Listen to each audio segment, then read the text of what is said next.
name is Harry S. Truman, and I'm here to talk to you about my finest creation, the Truman Doctrine.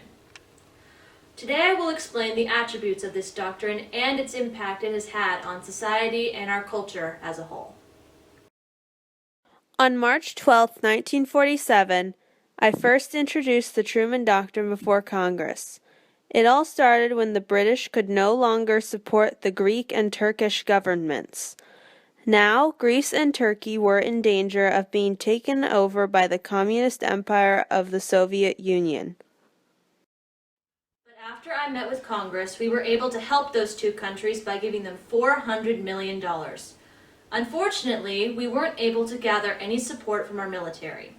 We did this action in order to prevent what is now commonly called the domino effect.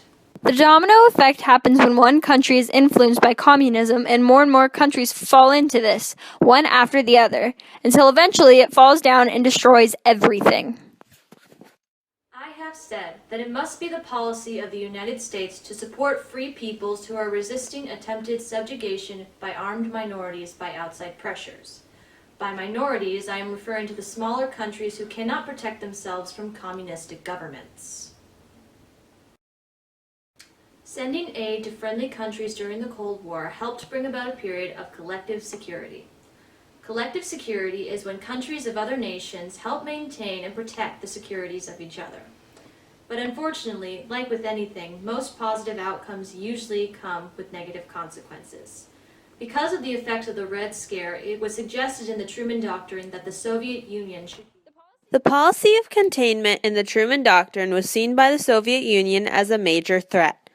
The policy of containment is the policy of keeping something or some country that is being harmful under control or within certain limits. This made the Soviet Union very angry and helped to fuel their spread of communism during the Cold War. As president, of course, I would like to keep our country out of war, but creating a document as powerful as this usually will come with some kind of consequence for everyone. The Cold War was a devastating time for everyone. The Truman Doctrine played a major role in bringing this war to life. This document had signaled America's post-war embrace of global leadership and ended the policy of isolationism. Isolationism was America's policy of remaining separate from most foreign affairs across the world. Other than creating collective security, the Truman Doctrine also helped create new businesses and organizations, such as the Marshall Plan and the NATO, North Atlantic Treaty Organization. These organizations helped provide economic and militia support to European countries. Because of this, the Truman Doctrine would last for more than 40 years. Now, I only wish to say this, that I hope this document will not only benefit the nation, but it will benefit the people who live inside of it.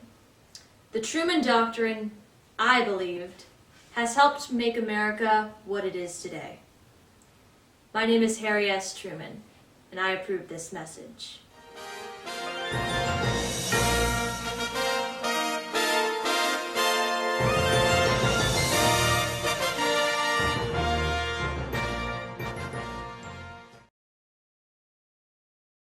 It all started when the British could no longer support the Greek and the Turkish government.